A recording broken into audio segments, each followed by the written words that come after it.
Hey, Penguins fans, happy Tuesday, November 22nd. 2 more days until the American Thanksgiving. The Penguins will play the Calgary Flames on Wednesday. And to help me preview that matchup, I'm going to bring on Jess Belmosto of Locked on Flames. Nick Zararis, he's also a contributor to the show. He will not be on for this time, but I'm sure he'll be on for other future episodes, especially when it comes to the New York Rangers. So we're going to go into how the Flames have been doing to start off the show. Then Jess will get into how the Penguins have been doing, because it's kind of funny. They're in two very similar situations right now, with a long losing streak followed by some good play. And then we'll preview the matchup for the final segment. So that's all coming up right after this.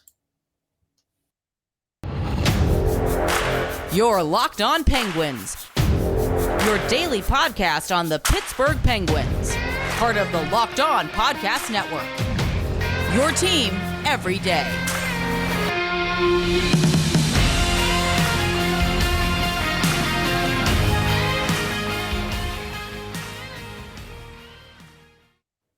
Hello, welcome back to another episode of the Locked On Penguins podcast. I am your host, Hunter Hodes. Remember to follow me on Twitter at Hunter Hodes. You can also follow the show's Twitter at @Penguins. And of course, thank you all so much for making this your first listen of the day. Joining me now is Jess Belmosto of Locked on Flames, the second crossover that we've done this year. The Flames took obviously the first one in Calgary when the Penguins were playing like dog crap, but it seems since then they've been able to turn some things around. Jess, I really appreciate you coming on again. I was teasing the listeners that I know Nick does content for the show as well, but he's not going to be on for this one. Usually he comes on and does Rangers stuff. So no, it's just me and my cat today because he's feeling extra needy. So hopefully your YouTube viewers are cat people and don't exit because my cat is. I'm sure they will be fine. I have the black lab down here. Thrawn is just laying on my Xbox Elite controller, which I actually need to put away because I spent a lot of money on that, and I don't intend breaking that controller, to say the least. But getting into how the Flames have done lately, Jess, they had that long losing streak after a hot start, but then it looks like they've rebounded. They've won 4 of their last 5. They just took down Philadelphia in pretty easy fashion, 5-2 last night. It's kind of similar to the Penguins because they had that 7-game losing streak. And then since then they've won 5 out of 7, 3 in a row. They're 1 point out of a playoff spot right now. The Flames kind of basically have the same record as the Penguins at this point. What have you seen lately from them, during this turnaround that makes you more confident after that losing streak? Yeah. So I think the biggest thing is Jonathan Huberdeau being healthy and Jacob Markstrom settling in the net. I think that he's having an easier time tracking the puck and not like psyching himself out, if that's even what was going on. I feel like he's just settled down. And of course, having a healthy Jonathan Huberdeau is, any team would love that. And last night he had the first goal of the game, came on a Tony DeAngelo turnover, and he just made it look so effortless. And I was like, this just looks like a shot you would take in warm-ups, like not something you're doing in game.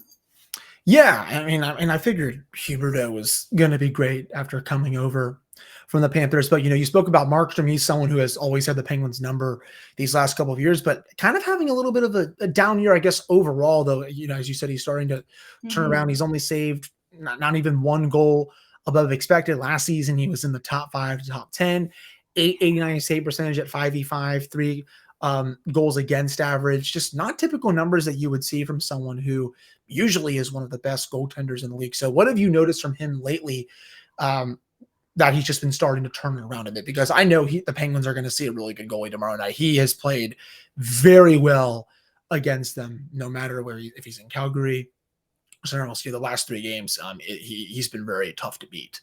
Yeah, I think it's a combination of the defense tightening up and really, figuring out their chemistry on top of Markstrom just really getting into a rhythm. And on on my show, we talk about how routines and consistency is important, and just like it is in our everyday lives. You're not going to be able to go out there and get into a smooth rhythm and perform at your best if you're not challenged and if you're not seeing that playing time. So, and I think that's partially why Daryl Sutter hasn't been starting Vladar, even though he started the season by saying, hey, like Vladar will get 1 game a week. I think that mentality kind of, I don't want to say shook Jacob Markstrom up because he is one of the most like locked in goaltenders, but when you're not seeing enough ice time and your usual workload, I think it's easy to kind of slack off a little bit.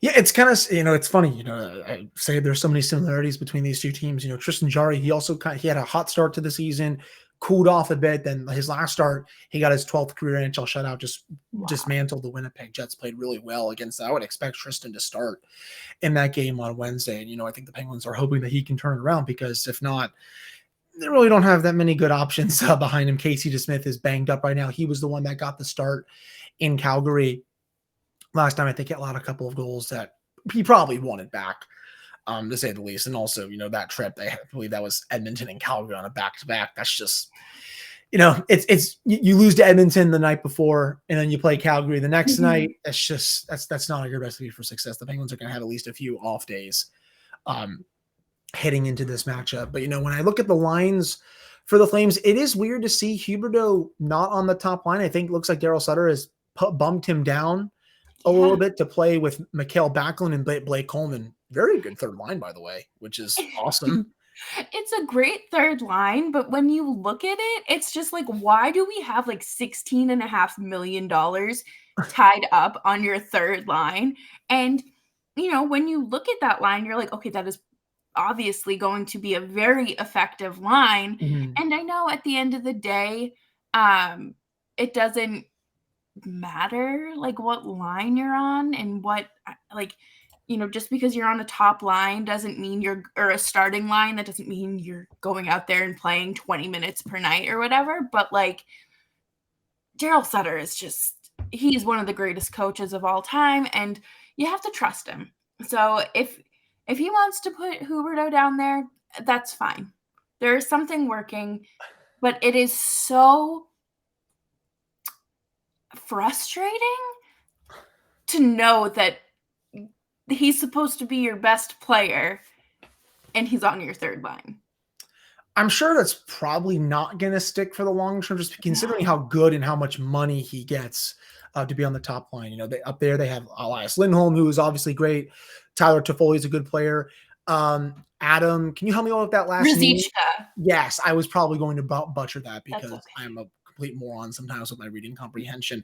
It is interesting that he is up there with those two. Has he been playing well lately for the Flames? He has been fantastic, and I didn't expect this to be his position. Last year, he came in and played that third line center role while Sean Monahan was out and recovering from hip surgery. And then he just kind of took over that spot and bounced around between the bottom six. And then, he started out in, I believe, the third or fourth line this year. And then all of a sudden, he's up on the top line, and he's had several multi-point games. He had just a really great performance overall in the last, I would say, 5 games when the Flames have really turned it around. So I hope that this is one of those moments where Daryl Sutter is saying, maybe our young guys can be effective and, give them a chance to play, but you never know with him. Yeah. I mean, to be completely honest, I really did not even know who that was that much coming into this game because, he's such one of your young players, but you got to be doing something right to impress Daryl Sutter to be put on the top line in place of someone like Jonathan Huberdeau. So yeah, I mean, that's he's obviously playing well. Dylan Dubé, Nazem Kadri, Andrew Mangiapane on the second line. Kadri scored in the previous matchup. You know what you're going to get with him. Milan Lucic, Kevin Rooney, Trevor Lewis to round out the forwards. And then defensively, Jess, how has it been since that first Penguins game? Hannafin Anderson on that top pairing, Mackenzie Weegers with Zadorov, Chris Tanev, I think, is having another good season. What have you noticed from the defense so far this season, even after the Penguin game? Nikita Zadorov has been playing around 19, 20 minutes a night, which is very confusing, but it's also effective in some ways. And it's just, again, one of those things where you have to say, it doesn't really leave a great taste in my mouth, but if it's working, don't change anything. Chris Tanev was banged up a little bit for, I believe, a good part of their first Eastern Conference or East Coast road trip as well. So he's back. He blocked a ginormous shot last night, and just good for him, because he's not like a big bulky dude that has a lot of extra padding. So I'm sure that hurts a little bit, but I want to see more from Mackenzie Weegar. I think that he has been great. I think that he has been effective, but I think that once he gets his first goal, and I know like defensively you aren't measuring goals, but I think he does bring an offensive presence to any defense. And I think once he gets that, he'll kind of round out his game a little bit more. Yeah, and he was great in Florida playing. I wouldn't even say second fiddle to Ekblad because he was playing with him a lot. It was just crazy that they had two number one defensemen. Oh yeah, in their top four. Zadorov, he had a good year last year, if I'm not mistaken. All of his underlyings were well over 50% in scoring chances, shot attempts, expected goals. Hanifin, I think, has really turned into a great player since coming over from Carolina. And we all know what you're going to get from a Flames team coached by Daryl Sutter. It's going to be very defensive minded.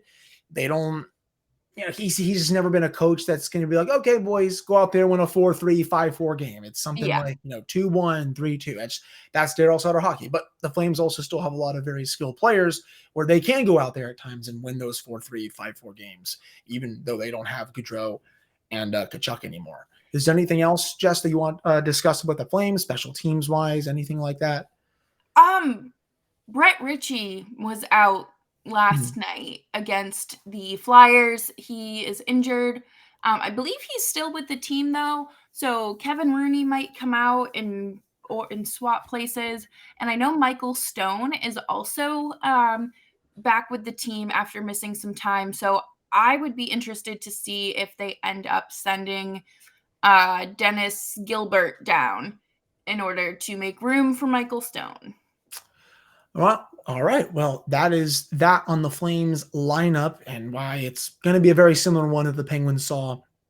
Last time out, the Penguins have lost at least 3 in a row against the Flames. They're going to be looking for their first win in a couple of years at this point over the Flames, which is unusual because they usually can get at least a split in that series. Coming up in the next segment, I'm going to turn it over to Jess. She'll ask me questions about the Penguins, but before I get to that, there's the wonderful little Bet Online slip on your YouTube for the video screen for those that watch on YouTube.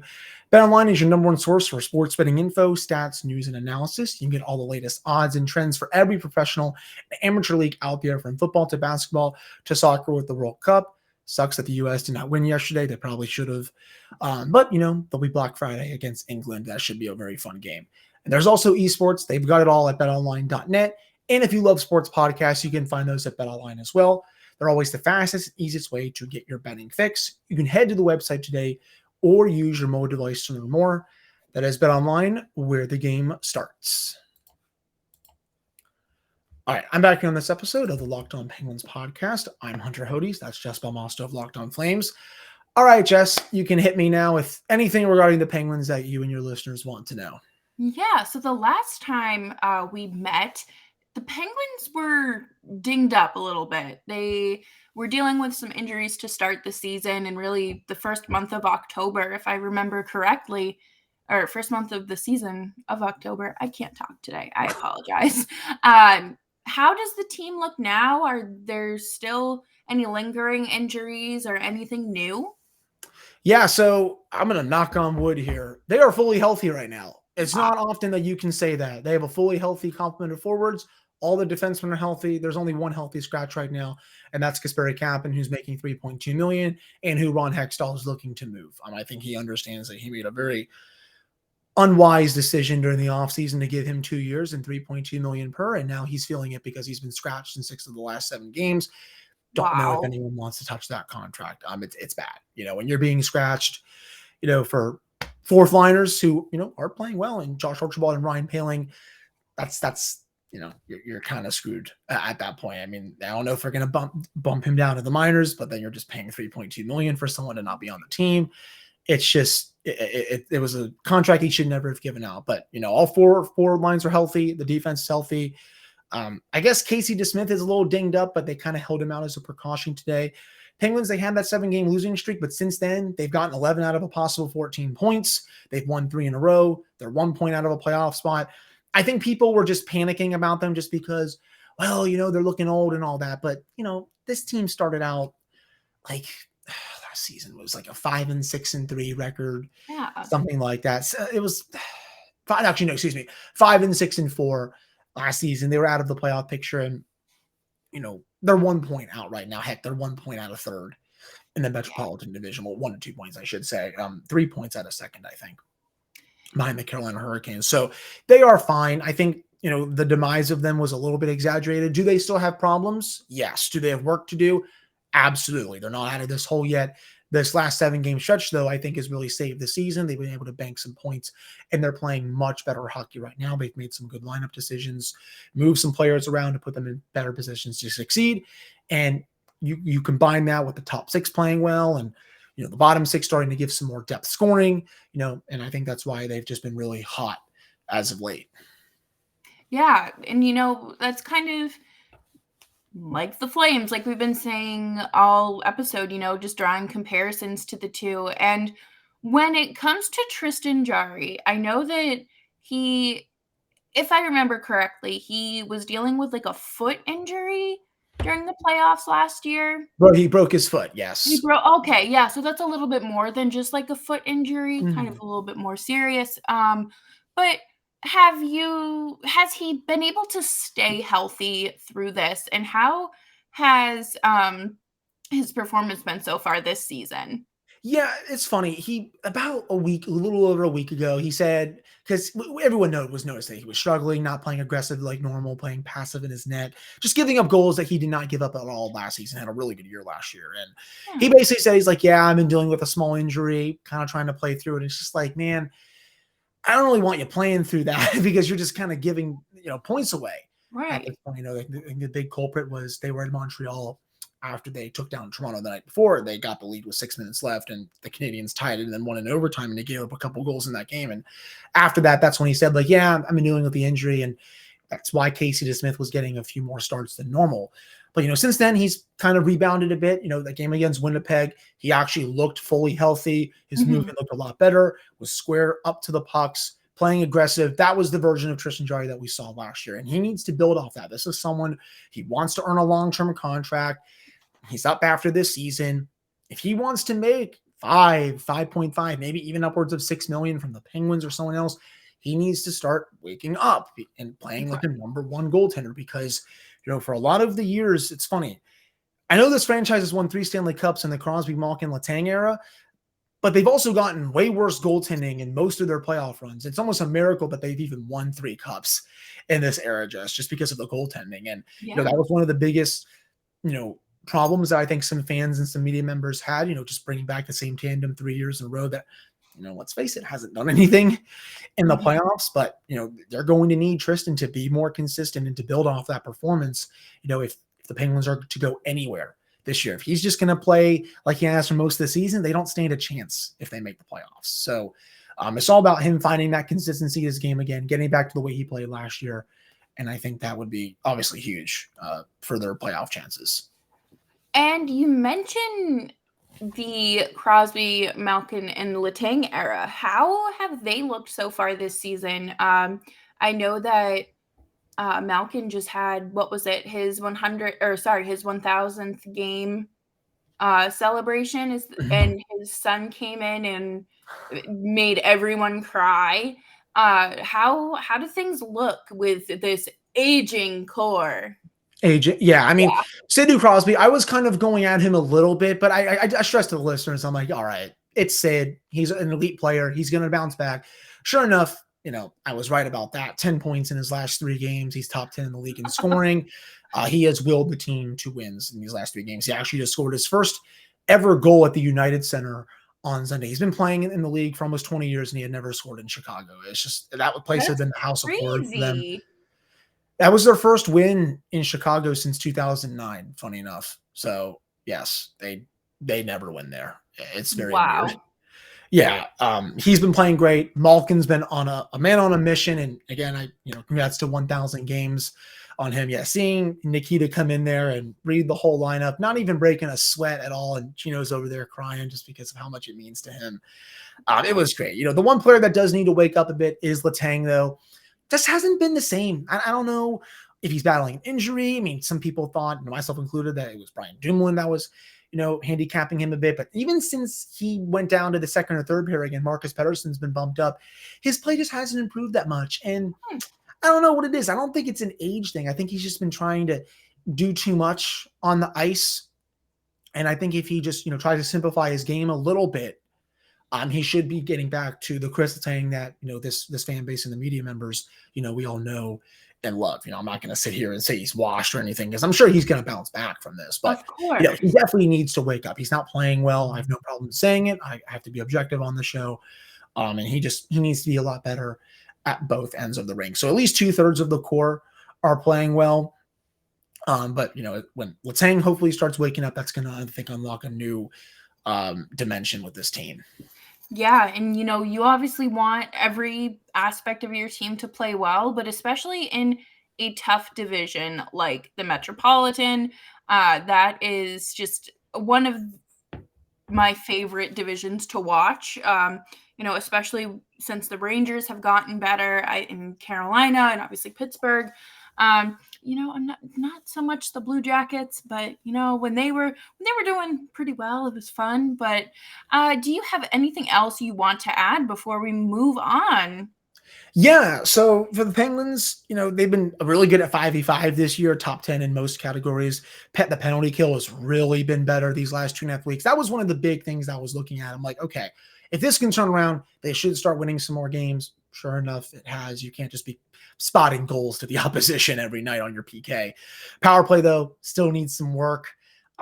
Just not good enough from 5 world-class players that are on that unit. Just the zone entries and puck movement and the overpassing, trying to be the Harlem Globetrotters. It's not a good recipe for success. But the team is finally playing well now. They're starting to gel a bit, and they got another big stretch here. After that game in Philadelphia, they have a 5-game homestand. About time, because they had 13 of their first 19 games on the road. And the fact that they're 1 point out of the playoff spot right now is, pretty good, because sometimes this team is not the best road team. But I think that's really all I have for the Penguins. Yeah. If you wanted to jump into that second segment, or the third segment, excuse me. Yeah. So, before we do that, let's take a quick break and talk to you about our friends at Simply Safe. If you have thought about securing your home with any security system but have been putting it off, you'll want to listen up. Right now, Locked On Penguins and Locked On Flames listeners can order the #1 rated Simply Safe home security system for 50% off, and this is their biggest offer of the year, and you won't want to miss it. Holidays are right around the corner, and property crimes like burglaries and package thefts spike nationally. You're going to want to keep your home safe and secure with Simply Safe. In an emergency, 24/7 professional monitoring agents that use Fast Protect technology exclusively from Simply Safe to capture critical evidence and verify that the threat is real, so you can get priority police response. Don't miss your chance to save big on the only security system that I recommend. Get 50% off with any new Simply Safe system at simplysafe.com/lockedonnhl. This is their biggest discount of the year, so don't wait. Don't wait. That's simplysafe.com/lockedonnhl. There is no safe like Simply Safe. Well, I always like when the Flames are on the Eastern Coast or visiting Eastern Conference teams, because I feel like it's a culture shock because like the Rocky Mountains are great and, there is some city life, but then you get to go to places like Philly and you get to, obviously be in the city of brotherly love and have a nice cheesesteak. Then you get to go to Pittsburgh and I love Pittsburgh. I was only there for like 2 days and didn't get to experience all of it, but just the atmosphere I think is so special and so fun. And you get to, obviously play against some really big legends like Sidney Crosby himself. Hunter, what are some of your biggest takeaways or what to watch for in tomorrow's game? Yeah, I think for me, just with keys to win for the Penguins, the last time against the Flames, I thought they were just kind of lethargic. Mhm. Casey Smith just didn't make the saves that he needed to keep the Penguins in the game. They got into that quick 3-0 hole, if I recall correctly, and then they were able to make it 3-1. And it's just when you go into a 3-0 hole against a Daryl Sutter team, you're 99.9% of the time not going to get out of it just because of the structure that his teams like to play with, especially the Flames. So I think better goaltending is one thing that I'm looking forward to Smith on a couple of those goals. And the last one, I think one came from Huberdeau. Another one came from the point with Michael Stone. Tristan Jarry just has to make, those low danger saves that DeSmith did not make. And if he's able to provide them with better goaltending, I think that's a big one for me. I think for the Penguins, it's funny I'm saying this because usually I would like for them to be on the power play with special teams, but keeping the game at 5v5. The Penguins, they're one of the best teams at even strength, this season. Top 10 in expected goals, high danger chances, shot attempts, for scoring, all of those. So, if they can, just keep the game at 5v5, honestly, don't even need to go on the power play that much just because the first unit is horrendous right now, though they could use the practice. I think that's a big one for me. And I'm curious to see, since Mike Sullivan has last changed this time, who is he going to put out there against that third line with Huberdeau on it with Backlund and all that? Does he put the Letang Pettersson pairing out there to stop Huberdeau, or does he put that pairing out there to stop the Kadri line or the Lindholm line? It's going to be an interesting chess match just because Sutter's changing some things up and he doesn't have Huberdeau on that top line. So I'm really intrigued for that. And then another one, of course, the Markstrom effect. He has played very well against the Penguins over his career. The Penguins, they got to get bodies in front of them, make his life a living hell. The one goal that they scored against him in the previous matchup, they got traffic in front of him and he couldn't see it. It's kind of the same thing I was saying when Igor Shesterkin was playing well against them last year before they started to play better against him in the playoffs was, you put bodies in front of them, you make his life harder. That works for basically any goalie. And I think they need to do that with Markstrom, who is, one of the bigger goalies in the league. So that's what I'm really looking for. Obviously, depth scoring. Penguins, it's been better as of late. Brock McGinn has 5 goals in his last 7. We scored in 5 of his last 7 games. Josh Archibald's been playing a bit better. Ryan Poehling is strung together 3 to 4 nice performances in a row. Would like to see Danton Heinen maybe get on the score sheet, but Yes. Those are my main things that I'm looking for. What are your main keys for the Flames to pull off this win? I want to see Nikita Zadorov stay out of the penalty box and just actually, maybe I don't. Maybe I want to see, the Flames on the penalty kill so they can maybe take advantage of the first unit power play of the Penguins. But, I think I really want to see Andrew Mangiapane have a better game. He had two brutal giveaways in the game against Philadelphia, and he's one of my favorite players, and I hate talking poorly about him, but like you said earlier, you have to remain objective. And I want to see definitely less Zadorov on the ice, limiting his minutes, especially now that Chris Tanev is back. I want to see more of Huberdeau. And, I thought it was great last night that Huberdeau and Blake Coleman scored. And, Michael Backlund doesn't get enough credit for being a really solid two-way center. And I think that he is one of the Flames' best players, but because he isn't always on the score sheet, he doesn't always get the credit. But again, Markstrom needs to just keep whatever he's been doing to stay locked in and focused. He just has to keep doing that. And I want to see just please score some goals. It looks like they've kind of turned the page in terms of this confidence and finding themselves again. But I won't be upset if they lose this game, especially if Pittsburgh puts up a good fight. Yeah, I mean, I do think this time the Penguins are going to play much better just because it's on a back-to-back and they're at home for this one. You know, I think they're going to remember how they played just a few weeks ago against the Flames at the Saddle Dome, and I don't think they're going to be too thrilled. I'm sure Mike Sullivan showed them the tape this week at practice, and they were probably just cringing at what they were, doing in that game. But before I let you go here, Jess, I'll ask, what is your prediction for this game? It's funny, I've done these crossovers, I think, a few times. I'm 2-1 so far, so I'm hoping to go 3-1. But wanted to get your prediction for how you think one's going to go. Yeah, so the Flames have been scoring like 4 or 5 goals a night recently. So I'm going to say 4-3 Flames. Okay. But it'll go to overtime. Okay. Well, the Penguins could use that point at least. That would be, exactly. That would be 12 points at least in their last 8 games, which again, I will gladly take that just because they were not getting any points during that 7-game losing streak. I do think the Penguins will win this one. I'm going to go a 3-2 kind of nail biters for like the game winner. Man, I might just go Brock McGinn again for the game winner just because he's been so good lately, just came out of nowhere. And he's shooting 19-20% this year. It's not sustainable. That's going to go down a little bit once he goes a few games without scoring, of course. But I think the Penguins do win tomorrow. I think they get their 4 straight.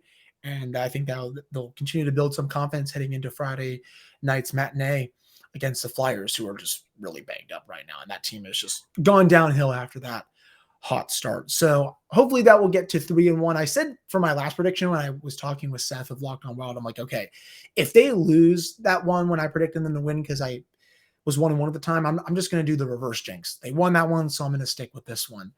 Now too.